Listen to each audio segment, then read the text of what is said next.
ازيكم عاملين ايه؟ السمنة صحي ولا الزيت؟ ناس كتيرة بتقول السمنة البلدي صحية، وناس كتيرة بتقول الزيت صحي. يا دكتور انت دوختنا، انهي صحي، سمنة ولا زيت؟ طبعا الكلام ده كله اتقال على البوست اللي عملته النهارده على صفحة الفيسبوك، بتكلم فيه عن كمية السمنة اللي المفروض تستخدمها وانت بتحضر اكلك، وقلت انك انت ممكن مش كل يوم تاكل سمنه، ممكن ايام تاكل سمنه بكميات مقننه، وباقي الاسبوع ممكن تطبخ عادي بزيت. ايه المشكله؟ الزيت مفهوش مشكله. طبعا الكلام كله كان بيدور حوالين يا دكتور ده ناس كتيره بتقول ان الزيت مضر، الزيت بيسبب مشاكل، بيعمل التهابات في الجسم، الزيت بيعمل كوليسترول، السمنه البلدي هي الصحيه، والدكاتره قالوا لنا كلوا سمن بلدي وكلام من هذا القبيل. ومحدش لحد دلوقتي يعرف الصح فين، او اللي انا اقصده ايه، او ناكل سمنه بلدي ولا ناكل بزيت. ماشي، مبدئيا كده يا جماعه بس في شويه معلومات غلط كتير منكم ما يعرفوهاش، والفيديو ده مهم عشان تعرف انت هتاكل ايه، فضروري تشيره عشان اكبر قدر من الناس تشوفه وتستفيد بيه، عشان نعرف هناكل ايه، ناكل ازاي، ناكل صحي. الكلام ده على فكره، بس عشان ما حدش يفتكر ان هو مجرد اجتهاد شخصي، الكلام ده عن دراسه، انا الكلام ده اخدته نظرا ان احنا كنا كلينيكال فارماسي، صيدله كلينيكيه، فبندرس الاكل وعلاج الدهون، وايه المفروض يتاكل عشان نقلل الدهون والضغط والسكر والكلام ده كله، فالكلام مترابط ومتشابك ببعضين. واتذكر من ضمن المحاضرات دكتور كان بتاع ماده اللي هي بنسميها الاعشاب، قال لنا بالحرف الواحد: مفيش زيت بيحتوي على كوليسترول، مفيش زيت على وجه الارض بيحتوي على كوليسترول. الزيت هو منتج، الكوليسترول هو منتج حيواني فقط. الحيوان بس هو اللي بيصنعه. الحيوان، جسم الحيوان وجسم الانسان، يعني انت لما بتاخد الدهون جسمك برضو بيصنع كوليسترول. لكن مفيش نبات على وجه الارض، مفيش زيت نباتي على وجه الارض بيحتوي على مادة الكوليسترول، لان النبات ده نبات والكوليسترول منتج حيواني.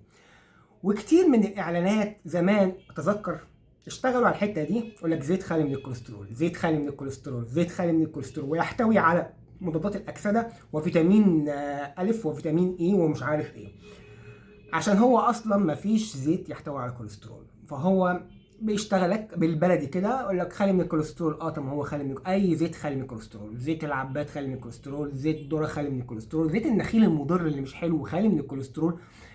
وكل الزيوت دي بتحتوي على مضادات اكسده، وكل الزيوت دي بتحتوي على فيتامين اي واي وفيتامين اي على فكره يا جماعه من مضادات الاكسده. فهو ما جابش حاجه جديده من عنده، وهو ما اخترعش اختراع جديد. الزيوت النباتيه خاليه من الكوليسترول لان ربنا خلقها كده، النبات ما بيصنعش كوليسترول، وكده كده النباتات بتحتوي على فيتامينات كتير قوي، فطبيعي هتلاقي فيها مضادات اكسده كتير قوي. وده كانت اشتغاله بتاعه الاعلانات في هذا العصر، ويمكن حتى الان بعض الشركات بتعمل الموضوع ده، تقول لك زيت خالي من الكوليسترول. طبيعي يبقى زيت خالي من الكوليسترول، ده انت ما عملتش حاجه جديده. طيب نيجي لنقطه مهمه تانية برضو كتير من الناس بتتلخبط فيها: ايه هي الزيوت المهدرجه؟ الزيت طالما هو في حالته السائله فهو زيت. عشان نحوله من حالته السائله لحالته الصلبه، ودي عمليه فيزيائيه بحته او عمليه كيميائيه بحته، عمليه كيميائيه، بعمل حاجه اسمها هدرجه. الهدرجه دي بضيف ذره هيدروجين عليها تحت ضغط معين او درجه حراره معينه، فبالتالي بيتحول من الحاله السائله للحاله الصلبه. يعني لو زيت الذره حولته، هدرجته، حطيت له ذره هيدروجين تحت ظروف معينه درجه حراره تقريبا، هيتحول من الحاله السائله للحاله الصلبه. مفيش زيت مهدرج على وجه الارض مهدرج ومش صلب. صلب دي يعني هيبقى عامل زي السمنه يا جماعه، عشان بس تبقوا فاهمين. الزيوت المهدرجه زيت كان في حالته السائله هدرجته، حطيت له ذره هيدروجين بقى اسمه هدرجته، عمليه كيميائيه، اتحول للحاله الصلبه. فمفيش زيت ههدرجه وهيفضل في الحاله السائله، الزيت طالما اتهدرج بيتحول للحاله الصلبه. فعشان يجي حد يشتغلك او حد مش فاهم، معلش مع كامل احترامي للناس اللي بتتكلم، ويقول لك اصل الزيوت كلها مهدرجه، مفيش زيت مهدرج سائل. الزيت السائل ده مش مهدرج، ده زيت طبيعي، زيت طبيعي مش مهدرج يا جماعه. لما بيتهدرج بيتحول لسمنه، زي ما كانوا بيعملوا زمان لحد فتره قريبه، اللي هي السمن النباتي اللي هي عباره عن زيوت مهدرجه. ومؤخرا او مش مؤخرا، من فتره مش طويله يعني، بدا يقول لك خالي من الزيوت المهدرجه، لانهم استبدلوه بزيت النخيل، لان زيت النخيل بطبعه غني بالدهون المشبعه. الدهون المشبعه يعني هي نقدر نقول عليها الدهون المهدرجه، وبالتالي في جزء كبير منه في حالته الصلبه. لو تاخدوا بالكم زيت النخيل يا جماعه بتلاقوا جزء كده من تحت مرسب كده ابيض شويه، ده عشان هو الدهون المشبعه، هو مهدرج منه فيه مهدرج اللهوي. فهم استخدموا زيت النخيل ده نظرا لان هو من الزيوت اللي بتحتوي على دهون مشبعه بنسب عاليه، اعتبروه ان هو ممكن مع شويه محسنات والعمليات الصناعيه بتاعتهم اتحول للحاله الصلبه، فبقى سمن بلدي. فبقى السمن البلدي دلوقتي هو عباره عن زيت نخيل، وزيت النخيل ده عباره عن زيت ولكن غني بالدهون المشبعه، ولذلك هو مش من الزيوت المفضله. طيب نرجع للسؤال المهم اللي احنا بنتلخبط فيه. يا دكتور يعني السمنه البلدي صحيه ولا مش صحيه؟ صحيه. جوابي صحيه، ولكن صحيه لانهي مدى؟ ما هو انا مش عشان اقول لك ان السمنه البلدي صحيه تقوم تروح تاكل نص كيلو سمن بلدي او تشربه شرب او تغمس فيه بالعيش، ما هو كده ما بقاش صحي. صحيه لو انت استخدمته بطريقه صحيه، صحيه لو انت استخدمته باعتدال، لو انت استخدمته ضمن جدول غذائي ليك. لكن مش عشان اقول لك النهارده السمن البلدي صحيه تقوم تاكل سمن بلدي صبح ظهر ليل، انت هتموت. حتى لو هي صحيه باسلوبك وبطريقتك ده ما بقاش صحي. نفس الموضوع ينطبق زيت الزيتون. ما انتوا عارفين يا جماعه زيت الزيتون من الزيوت الصحيه جدا، ولكن لو كترت منه هيتحول لزيت ضار جدا ليك، وهيسبب لك نفس المشاكل اللي ممكن يسببها لك السمن البلدي. الدكاترة اللي بتقول لك ان السمن البلدي هي سمنة صحية، السمن البلدي هي السمنة الصحية، مش السمن النباتي اللي هي السمن الصناعي اللي انا قلت عليها من شوية اللي معمولة من زيت النخيل. نفرق ما بين الاتنين. السمن البلدي بتاعت الفلاحين اللي بنروح نشتريها من البيوت، او في شركات دلوقتي بتنزلها يا جماعة سمن بلدي بقري او جاموسي، دي سمنة صحية. البلدي صحية، ولكن زي ما انا قلت صحية لأي مدى؟ استخدامك هو اللي بيحدد. مش عشان انا قلت النهارده انها صحيه يبقى هناكل منها بكميات كبيره براحتنا. السمن البلدي مليانه كوليسترول. انا قلت الكوليسترول منتج حيواني، الكوليسترول مش موجود في الزيت، ولذلك مريض القلب او تصلب الشرايين او الجلطات ياخد باله كويس قوي ويتجنب السمن البلدي بقدر الامكان او ياكله في اضيق الحدود. والبديل بتاعه هيبقى ايه؟ هيبقى الزيوت النباتيه، لان الزيوت النباتيه لا تحتوي على كوليسترول زي ما انا قلت من شويه، والكوليسترول ده هي المشكله مع مرضى القلب ومرضى تصلب الشرايين والدهون العاليه والكوليسترول العالي. ناخد بالنا من نقطه مهمه. تحليل الدهون بتاعك او اللي هو بنسميه الليبيد بروفايل، اللي هو الكوليسترول والترايجليسرايد والال دي ال والاتش دي ال، شرحته قبل كده في فيديو ممكن اسيبه لكم في صندوق الوصف تحت لو حابين تراجعوه بالتفصيل ازاي نقرا تحليل وايه مدلول كل رقم.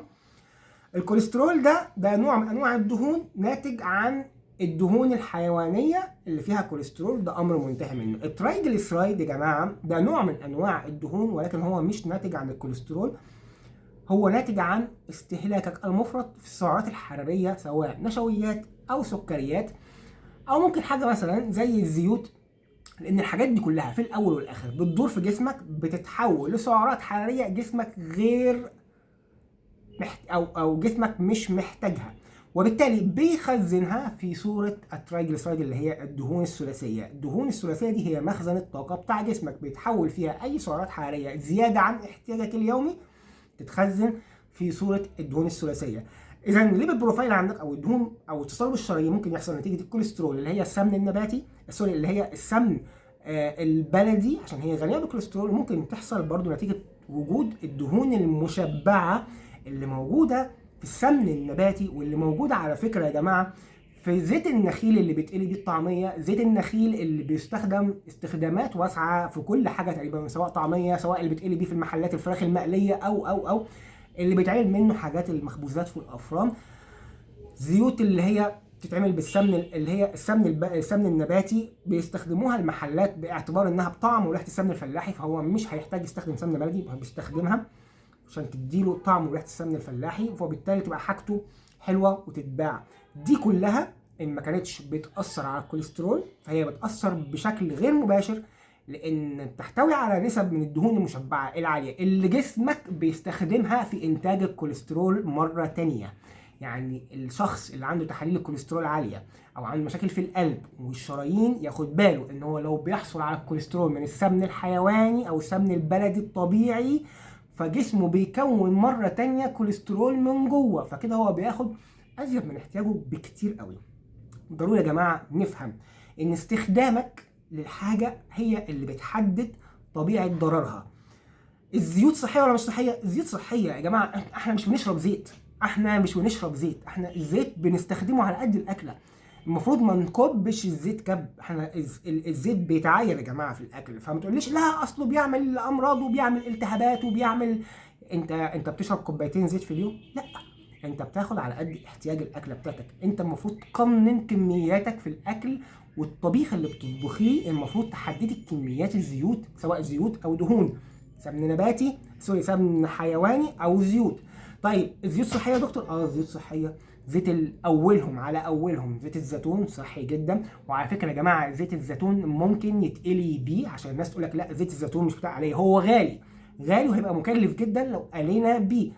بس زيت الزيتون اللي هو مستخرج مع اللي بنسميه العصره الاولى اللي هو الفيرجن بكر، زيت الزيتون البكر العصره الاولى على البارد يستخدم للقليه عادي جدا، انه بيتحمل درجات حراره عاليه.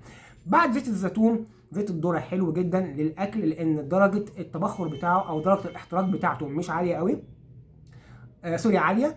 وزيت عباد ده سواء للاكل او للقليه هيبقى حلو، لان درجه الاحتراق بتاعته عاليه، وبالتالي ممكن نقلي بيه عادي ومش هيتحرق معانا بسهوله، او مش هيكون مركبات لا قدر الله مسرطنه. اذا الزيوت صحيه لو استخدمتها بعقل، السمن الطبيعي صحيه لو استخدمتها بالعقل، السمن النباتي مش صحيه ومرشحهاش على الاطلاق. ممكن تاكل عادي بسمن طبيعي، وممكن تكمل اكلك عادي بالزيت، مش هيقول لا، مش هيحصل حاجه يا جماعه. الزيت مش مضر، لان احنا مش بنشربه صبح ظهر ليل، احنا بناخد كميات قليله. الكلام ده الناس بتخوفكم ولا، وكل واحد لازم يقول حاجه غريبه عشان الناس تبدا تتابعه وتقول لك الراجل ده بيفهم ويمشوا وراه. ما حدش يخوفكم.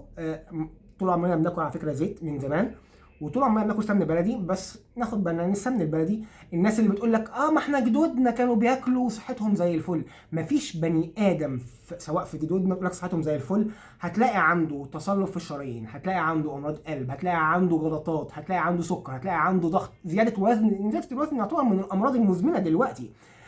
مفيش واحد عدى ال 40 50 سنه اللي سنه 80 90 سنه اللي كان بيحط السمنه بالكيلو وانت بتفتخر بصحته، دور هتلاقي عنده بيعاني من حاجه من الحاجات دي. ضعف السمع ده نتيجه ايه؟ ما هو نتيجه تصلب الشرايين مع الوقت، مفيش تدفق دم كفايه بيوصل للاعضاء الداخليه بتاعه الودن، وبالتالي الودن بتبدا تضعف. ده نتيجه لايه؟ نتيجه لترسب الدهون الزيادة عن الاحتياج أدت لضعف السمع. نفس الموضوع مع ضعف الإبصار، نفس الموضوع مع حاجات كتير قوي. فما حدش يقعد يقول لك أصل أهالينا زمان كانوا بياكلوا، أهالينا كانوا تعبانين وعيانين وبيتعالجوا ودخلوا مستشفيات.